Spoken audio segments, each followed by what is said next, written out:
watch instead. Okay, so it's the project cars, to be nice and simple, but obviously people really get the gist of the noise. I've just decided to do something to try and help me out a little bit on commentary. Now for round 3 of the PCS, it's Oulton Park International Circuit, which means we're going to be having 15-minute qualifying session and a 5-minute warm-up and then 19 laps.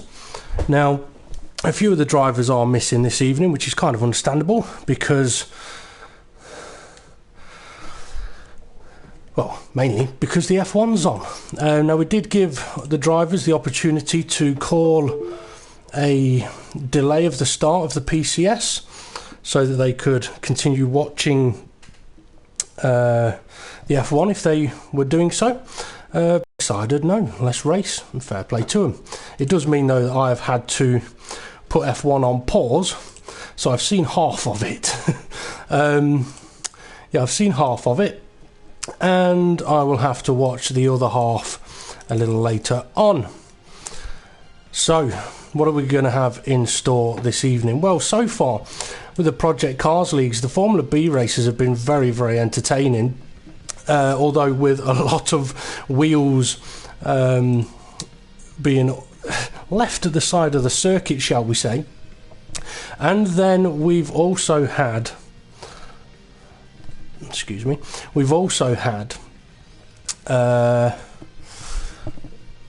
with the Ginetta Juniors, some fantastic racing. It has been great fun to watch. I mean, the Ginetta Juniors, they're not the fastest of cars, but they do make for some really, really good close racing, which is absolutely brilliant to see. It really is a pleasure to watch. Okay, I'll quickly disconnect my PC from the internet so I don't get any disruptions. Excuse me. Now then. What are we to expect from the drivers with the Project Cars this week in the Ginetta Juniors? Well, absolutely anything. Absolutely anything could happen here. One of the things that is a big possibility is that we're going to have crashes. We could have crashes galore. I was going to try and do something. When you're watching a replay in normal mode, you can flick between the cars when you get rid of the information, but it appears that you can't unless you do it left and right on the D-pad. No. R101, no, you can't switch between the cars. So I'm going to have to keep the information screen up so we can see who has gone out on track, and it looks like Hesselden, although it does look like there's a bit of a dodgy connection potentially there. Grable coming out of the pits. And Woolhouse had a very good race in the Friday League the other day. A very good race. Now, unfortunately, I don't have the standings for the PCS League at the moment because I'm just a glorified cameraman who's been promoted to commentary duties today. With GT5 King watching the F1, he's got the standings, so I do apologise. We're not going to be able to tell you who's in what position, but don't worry, for the drivers or the viewers, we will be able to update the standings for definite next week. Now, I know for some of the PCS drivers, they've not seen an updated standings yet. It's mainly because I'm waiting for the information to be sent to me before I can post it onto our Facebook page. Okay, so Oulton Park. It's an interesting little racetrack, and I think we're going to be seeing a few cars into that tyre barrier we can see there. Now, for the tyres that have been brought to the circuit, I think we could be seeing one stops. I don't think we'll be seeing a two-stop strategy unless someone is really harsh on their tyres. Now, I am having a look at the track map of Oulton Park, and some of the corner names are a little interesting, or at least one of them is. Now, the start-finish here is, I mean, if you're British, it's quite a famous start-finish with the style of the final corner, and then the dip, as people think of it here. This is called Deer Leap. spelled D-E-E-R, not like oh dear leap. So yeah, deer leap. So we're going to follow Chris Core then on a lap as he heads up to turn 1, Old Hall corner, and then down the hill, which is called the Avenue. Doesn't really look like much of an avenue, a hill, but it is. Then into Cascades. Tricky little left-hander, tempts you to go so fast into it, but if you get the line right you really can take it quick. Then we head down the lakeside straight up towards the Island Bend, an absolutely flat out corner, as long as you've got your car set right. And then we head into a brilliant corner, right-handed, beautifully cambered, Shell Oil's corner as it is known. But this is a corner you can take so much speed through there, but if you get it slightly wrong as the car behind showing, you end up off track. And then heading up to Folkestone Chicane, the first of the tricky chicanes with massive sausage curbs and big tyre barriers that do not move. And then we head up Hilltop towards Knickerbrook. I'm guessing that's where the ladies stand and wave their underwear to the drivers that they like. Sadly for the drivers we've got on track today, I don't think that... oh, hang on, no, there's Raysmar waving her granny pants. Okay, then Footbridge into Druids Corner as he's already gone through. Heading beyond Warwick Bridge, as we can see it there, up the hill towards Lodge Corner. A very tricky right-hander, this one. Very easy to get this corner, very, very wrong. And then we head on to the Deer Leap again. Unless I've got my ahead of myself. Either that or I'm looking at the wrong track map. Let's have a look at the track map. No, it is the right track map. Oh, we'd already gone past the... oh no, there we go, Deer Leap. I was a little bit ahead of myself. There's a chicane where Knickerbrook is. There's a chicane, that's what's put me off. Then Clay Hill, then Warwick Bridge into Lodge Corner. Okay, so Chris Core with that lap then goes and puts himself onto pole position. Hesselden in second place, currently 2 seconds down. But plenty of time for the drivers to improve their lap times. And obviously... oh, I was going to say, obviously the tyres warm up and you get more grip, but that's one way to warm them up, but it's not going to be the fastest way around the corner. So where is he on track? He's heading round Island Bend at the moment, which then takes him up to Shell Oils. I do like this section of the track. I mean, this is a circuit that I remember racing on in the old Tocker days. I did used to like driving around this circuit, although back then the tracks never had hills anywhere near as much as they do now. But there we go. Hesselden, though, has been bumped down to third place, and so Chris Core has been bumped down as well. I've got a feeling we're going to be seeing Ray Ironside. No, it's Adam 4600. I shouldn't really be surprised about that one. I would expect Ray to get pole position. He has been very quick in qualifying in these Ginetta Juniors. Very quick in qualifying, but not been able to turn it into a race win. So for him, he needs to focus more on race pace. But for Adam 4600, he was the star of the show in last week's race. Which was around Brands Hatch. Absolutely phenomenal, but he's running wide.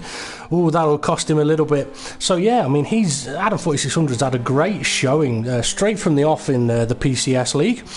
So he'll be hoping to try and battle Ray for pole position and also for the victory.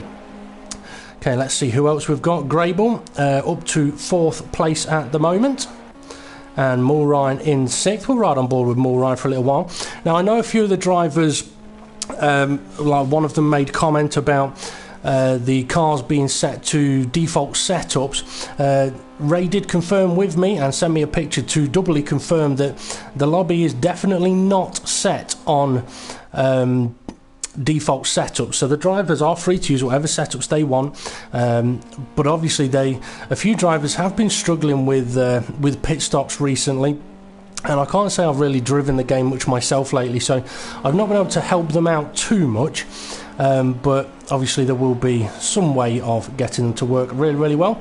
So Mulrine then through Knickerbrook Chicane, I believe that to be, and then heading along Clay Hill, which should take him down towards Druids Corner, which I believe has got another chicane in it. The track map I've got is slightly different to the actual layout here. He does seem to be lagging a little bit, which is a shame. And now he's heading up to Lodge Corner. So yeah, the second tricky chicane is sort of at Druid's Corner, so there's a chicane before that particular corner.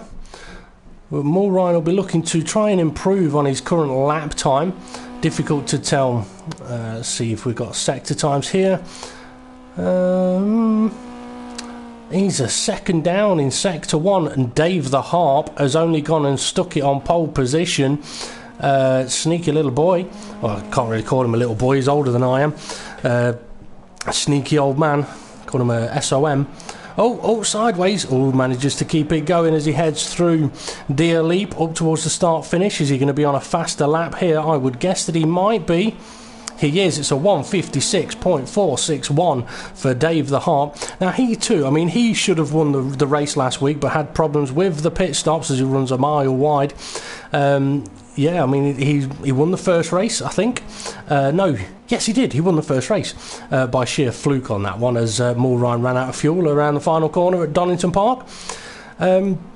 Yeah, so Dave really should have had back-to-back wins, to be honest, in the first 2 races. So he's another one that may not get pole, but could be there looking for the victory at the end. Chris Corr still in 3rd, Grayble's in 4th, back in the pits now. Mulrine moved himself up to 5th, Hesselden is in 6th, Woolhouse is in 7th, and we haven't really seen much of him on track at the moment. We haven't really seen Ray either. We've got Driver Montana, who a few of us did race with a few weeks ago, and he is very, very quick. And myself and Ray is just sat in the pits, either biding his time or just sorting out his strategy. So what can Driver Montana do then? Currently on a 2 minutes to a lap, but he's obviously just getting himself warmed up. We'll see where Woolhouse is on the circuit, just heading up to the start finish line. So that's interesting. It's showing the start finish line as being over there. Yes. Okay, so yeah, he's in 7th place with a 2 minutes to. No, sorry, I'm looking at the wrong dot. It was showing a different red dot a moment ago. Now he will be heading up. No, it's the green dot I need to look at, you donut Dave. That would really help if you look at the... No, actually, it's not the green dot I need to look at. That's the car ahead and the car behind. It's the Star Trek style symbol, the arrow. So now he's heading up to the final corner. Apologies about that. I don't very often look at the track map because I'm usually, as I said, just a glorified cameraman. So around the final corner then, eventually, and into Deer Leap for Woolhouse. Can he improve on his 2 minute lap time as he crosses the finish line? No, he can't improve. Okay, so Driver Montana heading up to the start finish. Can he improve on a 2:02? He did, but not by a lot. And Ray is now out on track, so perhaps he's just left it to the last moment to actually go and put a lap in. Have we got anybody else heading up towards the start finish at the moment? Adam 4600, he's heading up to the final corner. On a 1 minute 57.5, can he improve on that? It'd be good if he could. So as he heads towards the start finish, he does improve. It's a 1:57.2, takes him to 2nd place, and Dave the Harp currently sat in the pits fairly happy with pole position. Hesselden moves himself to 3rd, or he's bumped down to 3rd, as Chris Corr is in 4th. So is Hesselden going to improve at all? That would be a no, which is a bit of a shame. Grable in 5th, Mulrine 6th. It is Ray that I want to ride on board with, though. He has not put a lap in yet, and I think he's just started this lap. He has, so we'll see how he gets on with that one. Now, it does look like we are getting a bit of visual dodgy connectivity. Now, if you are watching the live stream, at this moment in time, I can't see any messages or reply to any messages, but bear with me a few moments and I will try and do it on my mobile phone, on my mobile phone's connection. That's a good way to get a hefty bill. So Ray then heading into what I think It's not the Knickerbrook chicane. Yes, that one is the Knickerbrook chicane, because the other one is at Druid's Corner, which is what they are heading up towards now. He's got a car ahead of him, a car behind him, so it could be putting a little bit of pressure on him. So through Druid's chicane and then into Druid's Corner, as I'm going to call them. Now, as I said, for Ray, he could really do with going and sticking it on pole position, but he's about to be overtaken into Lodge Corner. So he's definitely not on speed at the moment, unless he is riding with fuel on at the moment, which is a possibility.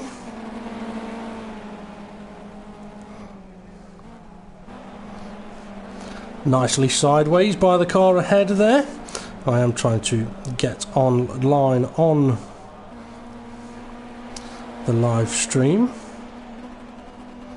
and it's not showing it me for some reason, which is a real shame. Okay, so Ray then only goes 7th with a 1:59. If he's got time, he can improve on that, but at the moment I can't see how long is left in qualifying. But obviously it's a 15-minute session, and as soon as those 15 minutes are up, that is it, session over. There is no completing the lap you are on, which does frustrate quite a few people, and it would frustrate me as well. Okay, I can now watch live, and that quality is not looking too great, to be honest, which is a little bit frustrating. There we go. That could just be my phone's internet connection. But if you are watching the stream and the quality is poor, feel free to let me know. So Dave the Harp then sitting in first, with Chris Core second, Hessenden third, Adam 4600 fourth, Mulrine fifth, Grable sixth, Ray in seventh, Woolhouse in eighth, and Driver Montana in ninth. And as I mentioned earlier on, we have got a few drivers missing as they are watching the F1. So looks like that's it. Qualifying pretty much over, I think. No, Woolhouse still going round, and Ray is heading up towards the final corner. He didn't get to complete his lap, so he did leave the pits too late to really be able to get a decent lap in. That could mean, though, that because he's not starting in pole position, that he might actually do well in this race. Okay, the drivers have now got a 5-minute warm-up session just to get their cars, or mainly it's to get their strategies sorted. And this is what I would use this time for. Getting pit strategy absolutely nailed on. So that I mean, it doesn't matter about fuel really, because personally I would potentially start the race with enough fuel to get to the end of the race. You just want a pit strategy that will definitely 100% change the tyres, because that's what a few of the drivers have really been struggling with. So if you've got a pit strategy that allows you to change your tyres, it doesn't matter when you pit, it will change your tyres. And that's what I would use this warm-up session for. Now, something I have seen on other games, and I wouldn't be surprised if you can actually do it on this, is that obviously the drivers can have the option of just hitting a button on their dashboard and returning to the garage, or they could just drive into the pits. Now, if they drive into the pits, it would actually do a mock pit stop, so they could actually test that it is doing the correct type of pit stop. Now, Hesseden's just had a bit of a moment off track there, but it doesn't really matter. Okay, Driver Montana trying a bit of drifting, obviously doesn't like that particular sign, mistaking WMD for weapons of mass destruction instead of the actual advertising it's meant for. See, now Mulrine, he'll be sorting his setup out, as will Adam 4600. Me, I'm in the pits obviously because I'm commentating. I thought I'd park my car in there anyway, show him how I got to the circuit. I don't know what he's doing standing there, unless he's there to just look after it. Thank you very much. Dave the Harp, he's out on track.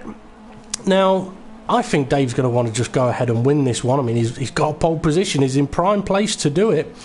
So yeah, he should be fairly confident. If he can get the pit strategy correct, he's got a really good chance, because like I say, I think he may be leading the standings, or I know it was after round 1. Round 2 perhaps not. I mean, Adam 4600 won that race. And the point system that we're using is basically the MotoGP points. So it works out that if, obviously we have 14 drivers in the league, if all 14 finish the race, all 14 score points. Now I haven't got it to hand at the moment, but it's 25 points for a win, 20 points for second place, and then it's staggered down all the way to 14th position. So as long as the drivers get to the end of the race, they score points. Which is something that I know, for example, Anthony Davidson, he's always been well, not always, but especially recently, has been quite a fan of that in F1, and I'd like that as well, really, because, I mean, if you look back over the last couple of years of teams like Marussia, Caterham and stuff like that, where finishing 10th, well, not 10th, but say 11th, 12th, 13th, 14th, they would have scored points. Which could really have helped them financially in the constructors' standings. Now, if you don't finish a race, obviously you don't get points. But in F1, I think, especially for the lower teams, if points were scored all the way down the field, then it would help them fight more in the constructors' standings. Because, for example, top 10 score points, okay, it's been that way for quite some time. It used to be top 6. But top 10 score points, so that's the 2 Mercedes, the 2 Ferraris, the 2 Red Bulls. So there's 6 cars straight away. So who else is there after that? You would usually say the 2 McLarens, but they're not there at the moment. So 2 Toro Rossos, and more than likely the 2 Force Indias. So the same teams pretty much are going to be scoring the points, and it's going to leave a lot of teams scoring hardly any points at all.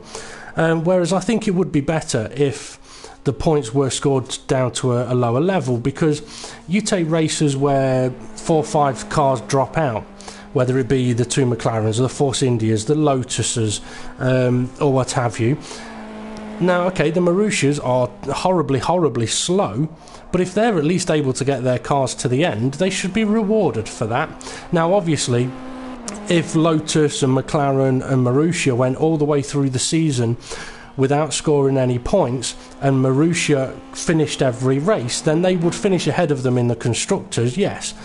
But that would only be if Lotus and McLaren didn't finish every race, I reckon. But there you go, I could be wrong on that one. But yeah, they should score it all the way down the field. Okay, so that's it. The warm-up session is over, and the drivers have now only got 10 seconds to go before the start of the race here for 19 laps around Oulton Park International. And I am so going to get a lot of these corners wrong, you just know it. I mean, I would like it if they did have a track map in the corner while you're on spectate, rather than popping it up in the middle of the screen. But we're going to get ready for the lights, and obviously I'll have to retire. So 3 sets of reds, and now for the greens. Pit box and spectate. We'll try and get up to the front as early as we can, as Chris Corr steals the lead off Dave the Harp into turn 1. That won't have pleased Dave the Harp, but he has got a chance of fighting back. Actually, he doesn't need to. He's already back into the lead. So Chris Corr now being challenged by Hesselden. It sounds like there's a bit of contact further behind. It's getting a bit physical. And there we see, oh, very physical, as drivers trying to return back to the track, but finding that there's cars in the way. Driver Montana trying to make his way through. It's Woolhouse that's lost out mainly there as they head up towards the Island Bend, and then the Shell Oils corner. It might not be called that anymore, but Woolhouse definitely struggling now.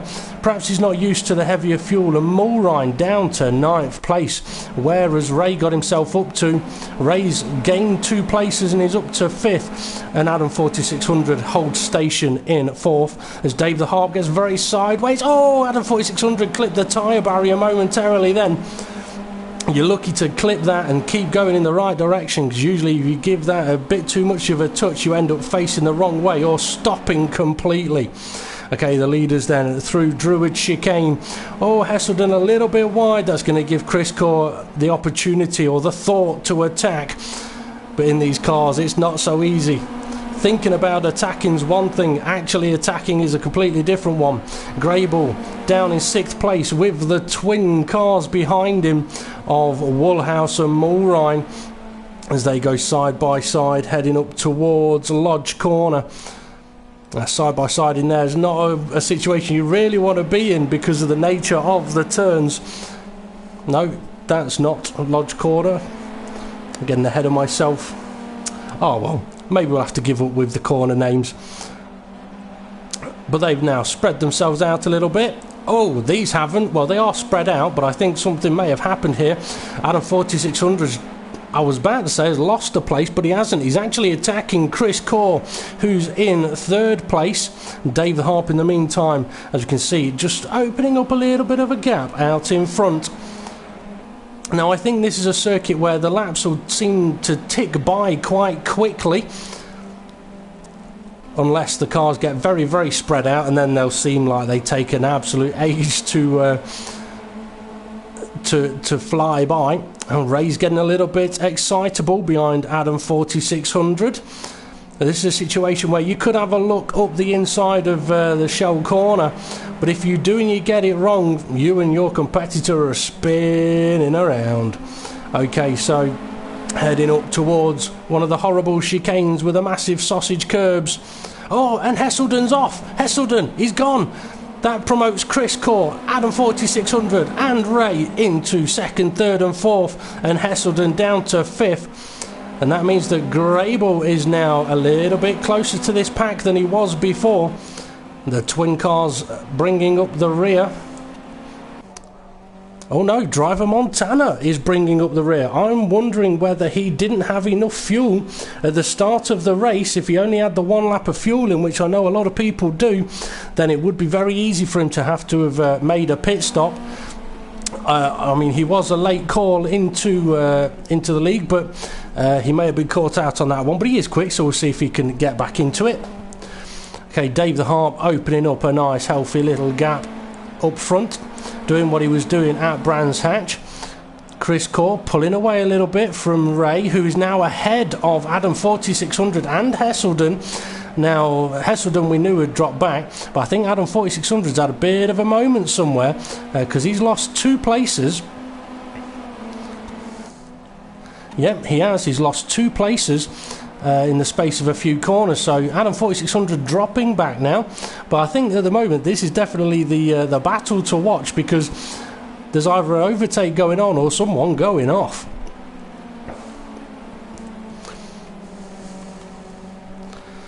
So 17 laps to go, and I'm afraid I'm going to have to not watch the live stream because my phone's internet is not keeping up with it too well.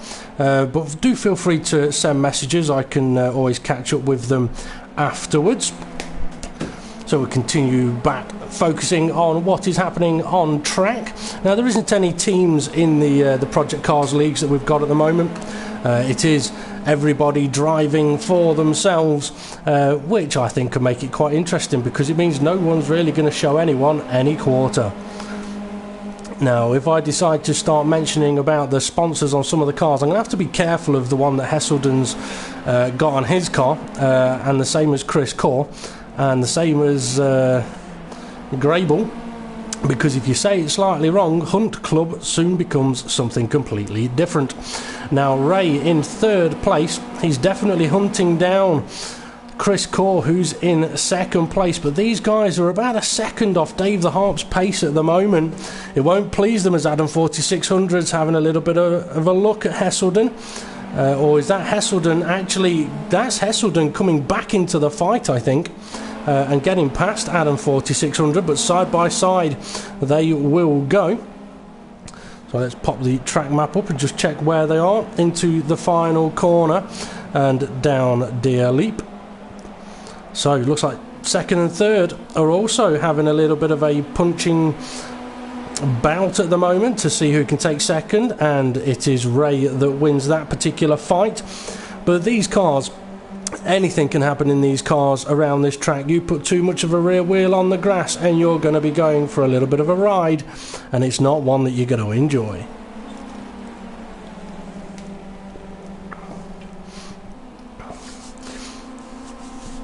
Now Dave the Harp's going to be absolutely loving this at the moment, as we've got a car in, I was going to say we've got a car in the pits. That's you, Dave. Yeah, so we'll ignore that dot that's in the pit lane at the moment. But yeah, Dave the Harp's going to be absolutely loving this, just pulling away from these guys. But he can't go taking too much of a risk. If he starts getting too confident, he could very easily find himself in the clutches of these guys. Now for these guys, it's one of those situations where if they just really attack each other, they're just going to slow each other down. So in some respects they might be better off just not necessarily pacing themselves, but making it so that they're not defending. I mean, Ray's going defensive here, but it's going to cost him in the chicane.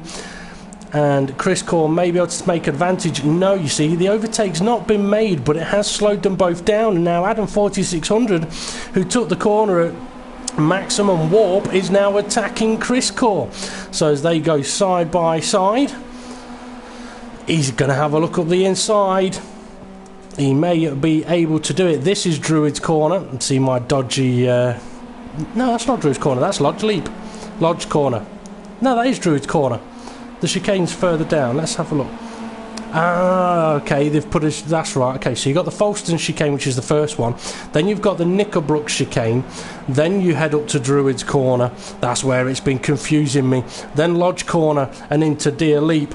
Now, Adam 4600 still challenging, and because these two are fighting, you can see that Ray's been able to pull out a little bit of a gap on them now. But Adam 4600 up the inside, and Chris goes wide, and that's going to bring, yes, you know it, Hesselden into the battle.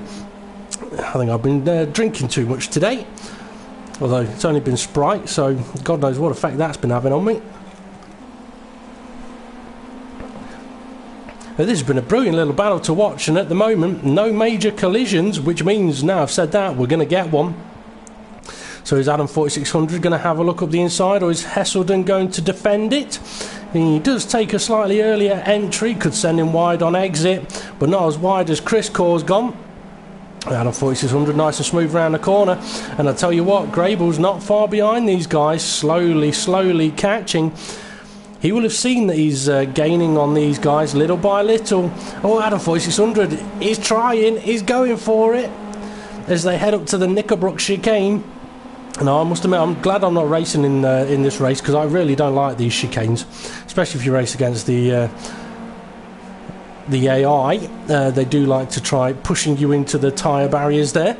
But so far, all clean from our drivers, as the leader is heading up towards Lodge Corner, and these guys are following him past the Warwick Bridge. No, you've got it wrong again, Dave. No, I haven't. That was right. That was Warwick. Yes, Clay.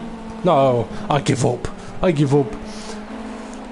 See, this is where the track map, it doesn't help the fact that I've got the track map situated in two different angles. It doesn't help. Right. See if I can rotate the map. It might help me a little bit. There we go. That'll help. I can't see it as well because it's shrunk a bit, but we'll see how we get on with that. But Adam 4600 in 4th place, and Hesselden's really trying to challenge him, but it's not going to be easy to do, because Adam 4600 is not going to want to give up the place too easily. And as I mentioned earlier, Grable is catching these guys. Okay, a little look further down the field, as Mulrine and Woolhouse are still pretty much neck and neck on the circuit, and Driver Montana, he's trying to close up the gap, but not quite working at the moment. But then pit stops will still be a factor in this race. I'm trying to look at let's have a look at the lap time. So you got 2 minutes from Driver Montana, 1:59 from Woolhouse, 1:57 from Mulrine, and then Grable's in the 1:56s, Hesselden's in the 1:57s, and Grable's really gaining now. So Hesselden's in the 1:57s, Adam's in the 1:57s, Chris Core's in the 1:57s, and Ray's in the 1:57s, and Dave the Harp's in the 1:56s, and he's also in the grass. He doesn't want to be there, because I tell you what, Ray is not that far behind. He will have seen that, and there we go. I wonder if Dave, oh yeah, Ray's flashing his Tic Tacs at him, letting him know that he's seen what happened there. So Ray will gain confidence from that. Dave the Heart will suddenly be under pressure after absolutely cruising. But does that mean that Dave the Heart's tyres are starting to burn out on him? Had he been pushing them too much? Because he's in the 146ers as his best lap. But that now means that we've got pretty much first to sixth. Yep, first to sixth within the space of a few seconds of each other. Now the pit lane entry's on the right hand side, or now the left hand side, and no one's going for it yet. But this has really just opened this up to be a new fight for what will be the lead of the race. I mean, it's beneficial for the drivers that they've spread out a little bit. It means that they can all just focus on their own braking points, their own racing lines, and basically go the fastest that they can go. Now I can see there's a bit of a battle going on as Mulrine, I think he's been struggling because Woolhouse is all over the back of him. Now these two are closer to each other than the rest of the field are to each other, so we'll watch these two for a few moments. Although I think Dave and Ray have just got really, really close. They have. Ray is right up the back of that Ginetta there. And these Ginetta Juniors, they are fantastic little cars. And if you've never actually watched them live in person, Ray's going for the move. He's having a look up the inside towards the Folkestone chicane. Can't quite do it, backs out. But Dave's going to go deep. That could benefit Ray. It could actually benefit Chris Core even more, because both Dave and Ray were offline there, whereas he was able to just focus on where he was going to position his car. But yeah, I was going to say, if you've never seen these cars in real life, they're worth watching. They're great fun to watch. And, I mean, okay, they're not the fastest of cars, but they're not exactly slow either. So Ray's gone from being the hunter to now being the hunted. And he's going to be coming under a hell of a lot of pressure as they head up to Druids Corner. And I think I've just heard somebody into the barrier. I'm wondering if Hesselden or Grable. I think Grable has just had a moment. He's dropped right off the back of the leading pack. So something's not gone quite right for Grable there. I tell you what, 7th and 8th are actually starting to close up on them. I wonder if those two at the back have started to realise they've found a bit of speed somewhere. So first to 4th, not that much of a gap between them. Now we are, what, 19 laps, so we're 7 laps into the race. If the drivers do need to pit, I don't think it'll be until at least 8 or 9 laps remaining. Either that, or some of them may actually try going the full distance, but obviously as tyre wear takes effect, it will affect their potential lap times. Now, I've got a feeling that Ray's going to have a look up the inside here, but Dave's defensive. He's decided he's not even going to give Ray an opportunity. Oh, we've had a collision! We've had a collision!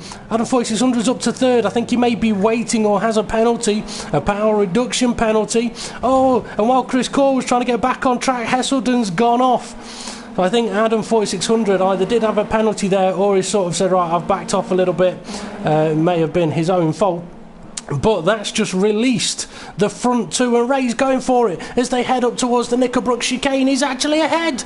Can he stay ahead into this tricky chicane? He can. Dave taking a very tight line. So as they head towards Clay Hill, Dave won't be happy about dropping the place there, but Ray will now be absolutely delighted with taking the lead. So let's see, we've got Adam in 3rd, Chris Core in 4th, Hesselden not far behind them in 5th, Grable in 6th. He will feel like he's all on his own at the moment, but to be honest, Woolhouse is beginning to close in on him, and Mulrine actually looks like he's been dropping off the back a little bit. And then we've got Driver Montana. And it's always difficult to get fully up to speed when you are all on your own at the back of the field. But I mean, I do know that he is a quick driver, and he didn't get much pre-warning about racing, so wherever he finishes will be a good place to finish, to be honest. So Adam 4600 then in 3rd place. I'm just waiting to see if anyone dives into the pit lane. I don't think they will yet. But I mean, that's not too bad from what I've seen. It's taken, what, 8-9 laps to have the first real sort of collision. And I think Ray is starting to pull out a little bit of a gap at the front. Now, I do know that in the Friday league, some of the drivers have been going with only enough fuel to do one stint on the tyres, like enough fuel. Pit stop fuel, side by side for the cars behind, and Hesselden chucks it up the inside with a beautifully risky move, but makes it work. That's fantastic stuff. But Adam 4600's got the drive on the exit of the corner. They're heading up to the the Folkestone chicane, and side by side, you don't want to be here as Hesselden runs wide and then tries giving a little bit of room, and Adam 4600's coming by, as is Chris Core. So they're going to be almost 3 wide heading into what is now the Nickelbrook chicane. Side by side through here, you really don't want to be, as Hesselden, I think it is, backs out of that one and Chris Core gets through. No, it's the other way around. Chris Core backs out of that one and Hesselden gets through. Fantastic bit of action going on here.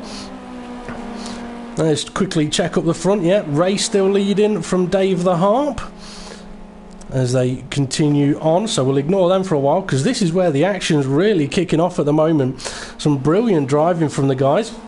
I mean, that overtake from, I think it was Hesselden, it was almost like he was overtaking one car and then realised, oh no, there's a corner coming, hit the brakes, and it turned into an overtake on the next car.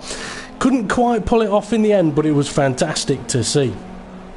Okay, so as they head down Deer Leap and up towards the start finish, we have our first guy going for the pits, and it's Hesselden. He's gone in there so fast. I'm surprised he's still got wing mirrors attached to his car.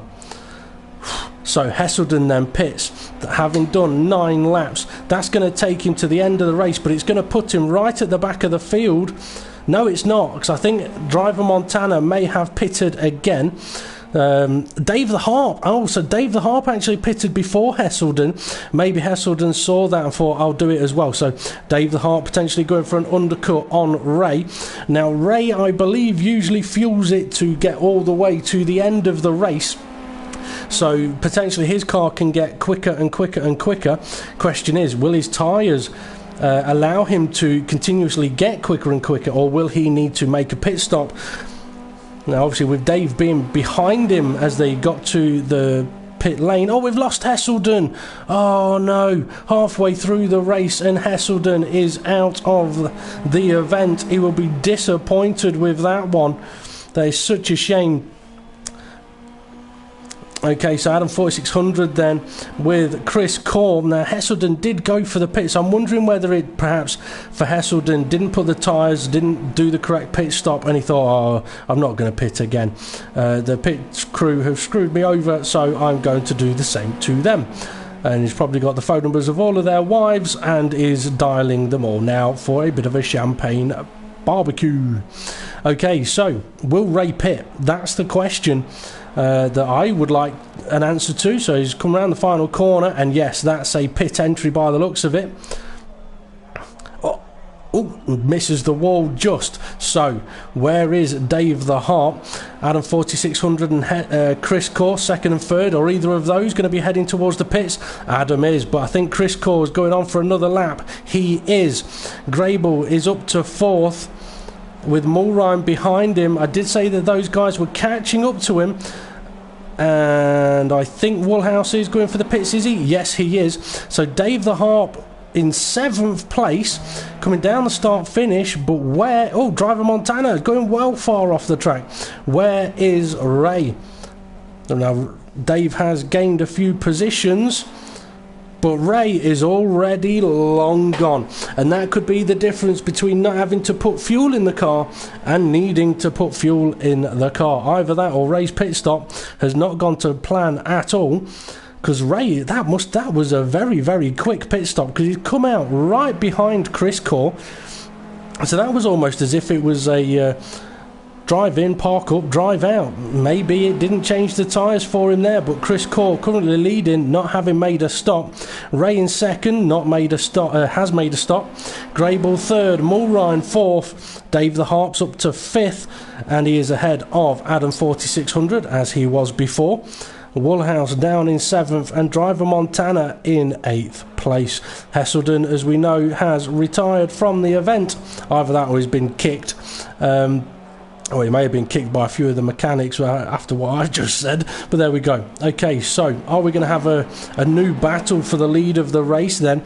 Or is Chris Core going to be pitting, heading up to Druids at the moment? So 2 corners to go to the pit entry. It's one of those at the moment. I'm not so sure he's actually going to pit, you know. But we could see Ray diving in for another stop. And we won't know until we get round there. So, through Lodge Corner and heading towards the start finish. And that looks like a pit lane approach for Chris Core. It is. So, Chris into the pits. So, where is Grable? Grable's in 3rd. And he's heading to the pits, as is he? No, he is. Yes, he is. No, he isn't.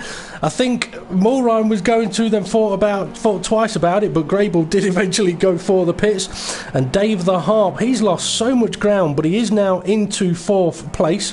Let's go and see what's happening with Chris Core there. See if it's a long stop or a short stop. I would guess that this is fuel going on. No, actually that's quite a quick stop, so perhaps no fuel going on. But Dave the Harp, I was going to say down in 3rd place, but it's actually up to 3rd place. Mulrine, I've got a feeling Mulrine was in 2 minds whether to gamble it the final 8 laps or just to chuck it in the pits and get some fresh rubber on. I've got a feeling he's going to try and go all the way to the end. The only downside is that Ray now has quite a lead on him, I believe. He does. Let's have a look at the track map. Yeah, it's a good 5-6. Oh, big crash for Mulrine there. I don't know exactly what happened, but he's absolutely annihilated a tyre barrier. And when I say annihilated, I really mean annihilated. That's more like a tech amateur barrier than a tech pro barrier, because it's just been completely obliterated. I think having had that little moment there, Mulrine might now actually decide to go and make a pit stop. So, puts Dave the Harp back up to 2nd place. Now he's got a bit of a gap between himself and Ray. Well, okay, it's a bit more than a bit of a gap. It's a humongous gap. I'm wondering whether Dave did have to take fuel on board, which could eventually cost him the win of this race. Mulrine recovering in 3rd place. I do think we will see him heading into the pits fairly soon. He's probably sat there now thinking, I knew I should have pitted on that previous lap, because if he is going for the pits, he's just lost an almighty amount of time with that spin. So around the final corner. Is this an approach to the pit lane? I would say that it is. Yes, it is. So yeah, Mulrine into the pits then. And Chris Core, wasn't the car ahead of him? Oh, he's having a moment. He's off. He's off. Is that worn tyres? I can't remember if we've seen him pit yet, but he's not pitting now. But Adam 4600, after Chris having that moment, is all over the back of him. So as they head towards turn 1, Adam 4600 is going to be wanting to take full advantage, as Ray's had to pit again. That's why his pit stop was so quick then. Perhaps he hasn't got enough fuel, or it didn't change anything at all. That's a huge dent for Ray there. He had an almighty lead, but now he's down in 4th place. That puts Dave the Harp back into 1st, absolutely cruising. Chris Core and Adam battling it out for 2nd place. Oh, Adam, be careful. Oh, no, he's gone. He's gone. I mentioned it earlier. You put a rear wheel on the grass around here, and before you know it, you'll be facing the wrong direction. And that's exactly what happened there. I could just see it approaching as he got a little wide out of the island bend there. And now I know why it's called the island bend, because if you get it wrong, you'll be spinning as if you're going round an island. So Ray then completely looks into 3rd place and potentially has the speed to go and catch Chris Core. Although saying that, Chris Core's got a fastest lap at the moment. I have a feeling though Ray will be improving on that over the next couple of laps. Grable all on his own at the moment, down in 5th place, but not that far behind the cars ahead. Woolhouse, similar gap. Mulrine, after his pit stop, it put him all the way down in 7th place, and driver Montana still circulating, and that's all he needs to do, score some points, get the practice in, score some points, and move on to the next race. Excuse me. So let's go and see what we can find. I think our next battle is going to be sort of Ray on Chris Core, unless Chris Core is catching Dave the Heart, but I don't think Dave is an absolute mile ahead now. I mean, he's further ahead of the rest of the field than Ray was. So yeah, Dave back into prime position for taking victory here. Now, I do know that a few of the drivers are getting frustrated with the pit stops, but that's one of the reasons why for Front Row Racing we're not taking these leagues overly seriously at the moment in Project Cars. It's in a way it's just a bit of fun. We'll put it on a basis for like 10 round seasons and start off just a bit of fun. Let the guys get used to the game, the pit stops, all that kind of stuff. Get used to each other, and we'll go from there. We'll see how it goes. Now, I know obviously people like to take leagues seriously, and we do it from our racing as well, but I mean our F1 leagues are our main priority, or we do a lot regarding our F1 leagues. So for the Project Cars ones, it is approached with a bit more of a relaxed, fun attitude, or at least a relaxed attitude. Because for the main part, it's about just getting the guys on the track and having a race. That's all it's about, really. That's one of the reasons why we don't have any additional stewarding in the Project Cars leagues, or any crashes appeals or anything like that. Just let the game get on with it. Turn up, race, have a laugh, put on a good show if we can. Okay, is Ray catching up to Chris Court?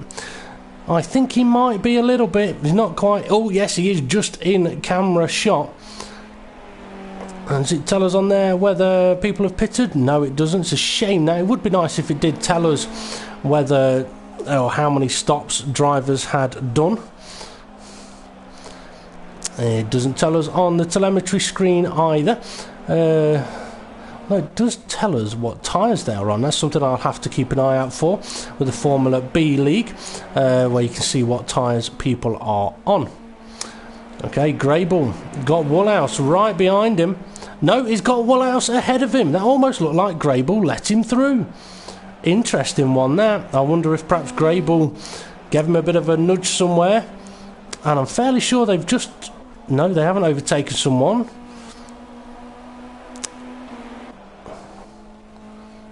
I'm fairly sure I saw another car in there. But anyway, so Grable 6th, Woolhouse 5th. Adam 4600 is quite far ahead of them in 4th. Must just be my old eyes playing up on me. Now, Dave the Heart, barring anything odd happening, he could walk this race. Park it up next to one of the beer tents, grab a couple of tinnies, jump back in the car, and away you go. Still win the race. Now, is Ray closing this gap on Chris Core? He is. He definitely is. He's getting closer and closer. But has he got enough laps to catch up and pass him? Possibly, because he's definitely really gained in this last lap. I think Ray's really pushing it hard. And that's what he needs to do, really. He needs to apply the pressure. Now, Adam's all on his own in 4th place, but to a degree won't mind that, as long as he can try catching up a little bit. And I tell you what, he's not that far behind Ray. So, yeah, he's still in with a shot here of taking a podium. And we've got Woolhouse, Grable. It was Mulrine was the other car that I saw. It wasn't me seeing things. I think Mulrine may have had a bit of a moment somewhere. Or one of them did, because I'm fairly sure I saw a car going very slow after Grable let through Woolhouse. Now, can Adam see the cars ahead? He may just get a glimpse as Ray heads around turn 1. I've got a feeling, that Ray's dropped off a little bit on the last stages of this lap from Chris. He's lost out a tiny bit towards the end of the lap there. But he can see him. I think Ray's potentially stronger in this race. Sort of sectors 2 heading up towards sector 3.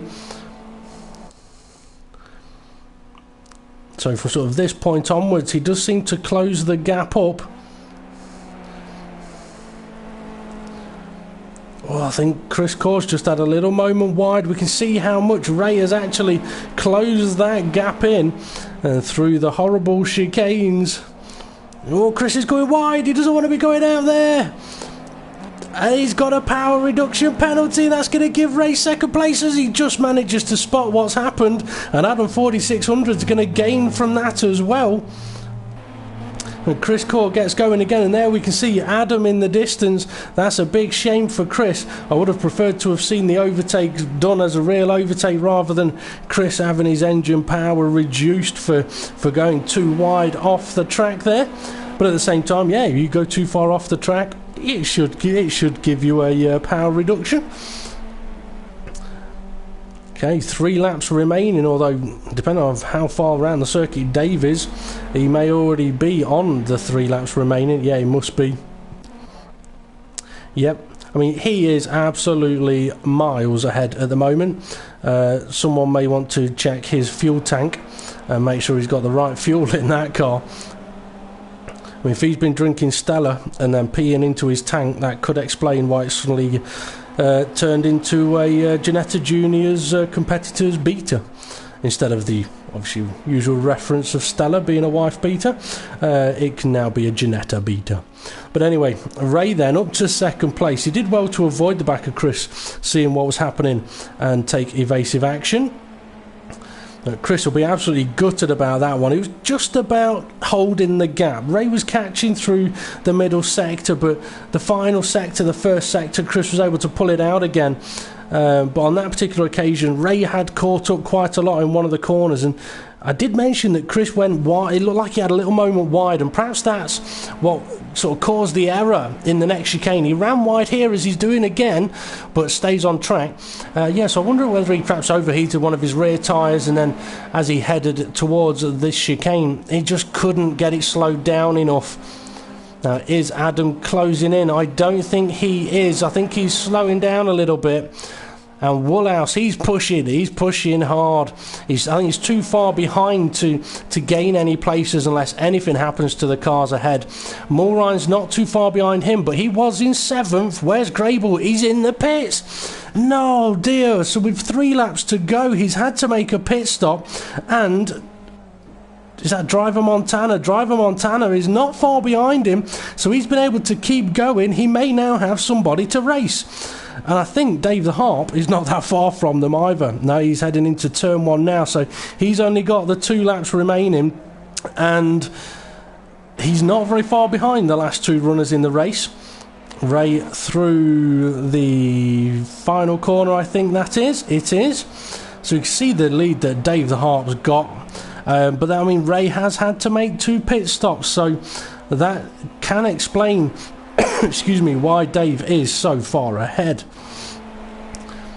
I think Chris will be banging his head or helmet against the steering wheel at the end of this race for possibly throwing away a little bit of a second place chance there. Adam 4600, he's still trying to stay in this one. He still can sniff the possibility of a bit of champagne on the podium. And rightly so. I mean, he can see them. He really can see them. There's still an opportunity. All it takes is one mistake. And I mean, he had one himself through this corner he's going through now. Dipped a wheel on the grass, ended up spinning it round. It could happen to anybody else in these final 2 laps.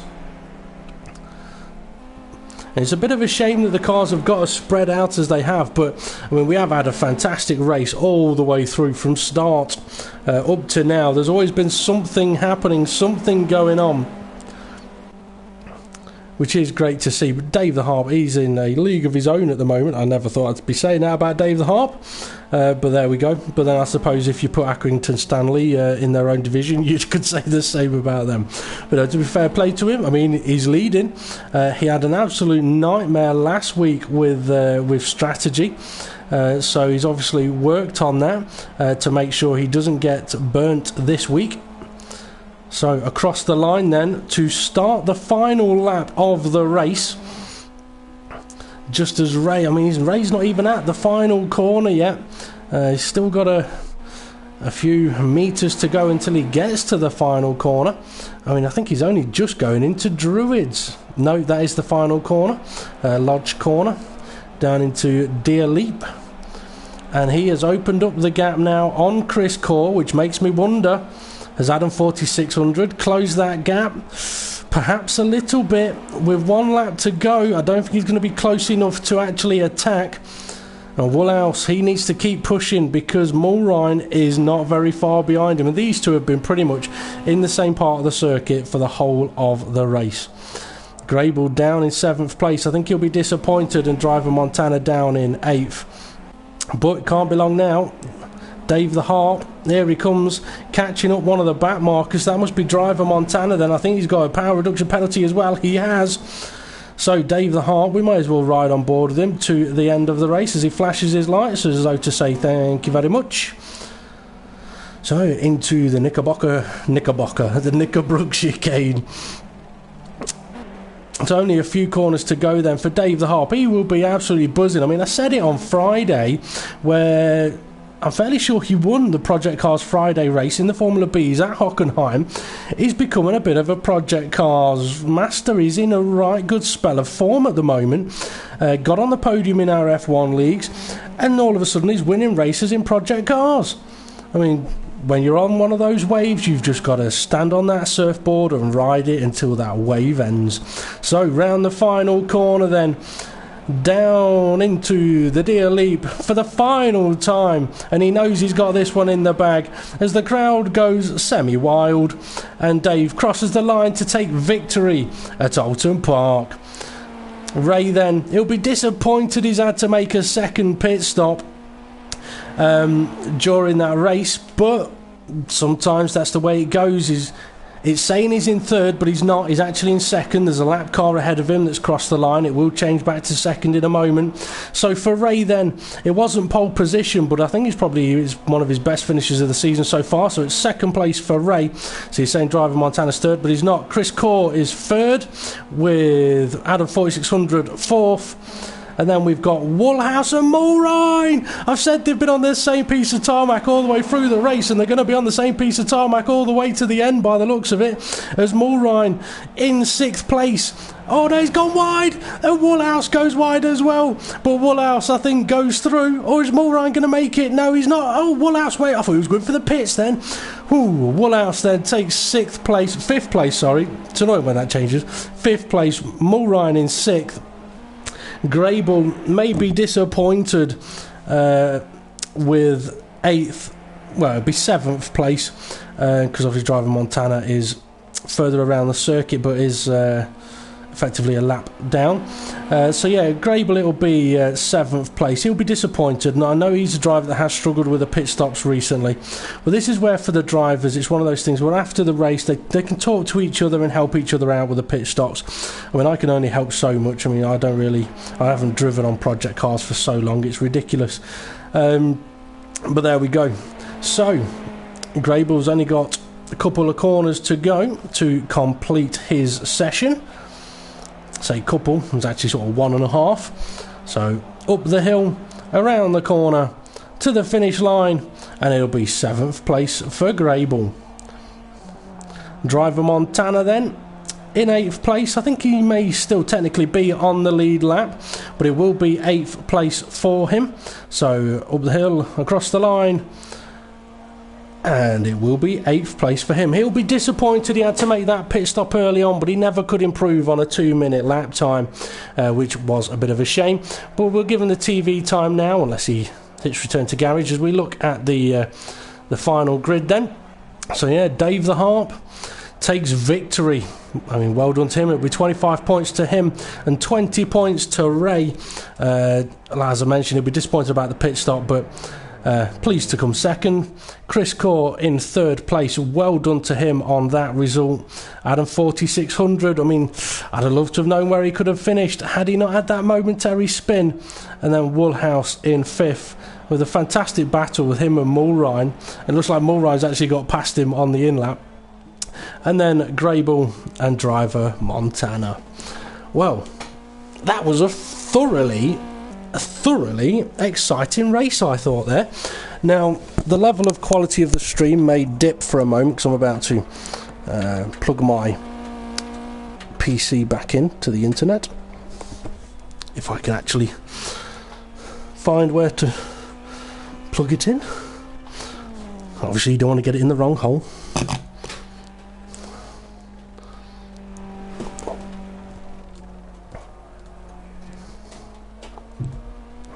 There we go. Right, so I'll be able to check upon the comments in a moment, although I have seen that there hasn't been many of them.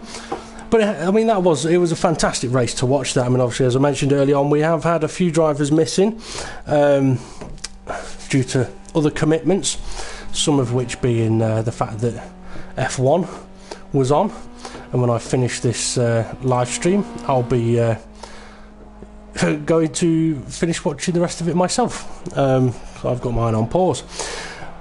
But for the league, well, for Front Row Racing, the next thing we will have live on our YouTube channel will be the Front Row Racing World Championship, which will be on Wednesday, round 13 at Singapore. And then that's at 7:30. And then on Thursday, we've got round 13 of the Front Row Racing World Series, 7:30, round 13 at Singapore. And then on Friday from 7:30 we've got the FRRI Days Cup. That's the feeder system into our F1 league. That'll be at 7:30 again at Singapore. And then Friday night from about 9 PM we'll try and get live for the PCF League, Project Cars Fridays, which is the Formula Bs, which will be at Road America for 21 laps. Now, something I have just forgotten to mention during the event is that next week's event for the PCS League was due to be Cadwell Park. However, Cadwell Park doesn't have a pit lane. Now, we did wonder about, well, we could do it without having any tyre wear on, but it still won't work because it wouldn't allow me to retire anywhere to record the race. You can't retire to the pits. So instead, next week's PCS event will be held at Hockenheim. So it'll be 18 laps of the Hockenheim circuit next week for the Ginetta Juniors. Okay, that brings us to the end. Driver Montana had a nightmare with the chicanes. Don't worry, I would have done there as well had I been racing. Okay, thank you very much to the drivers for taking part. Thank you very much to the viewers for watching. And as I mentioned, we will be live again on Wednesday. Thank you very much. Have a great weekend, and I'll see you all again soon.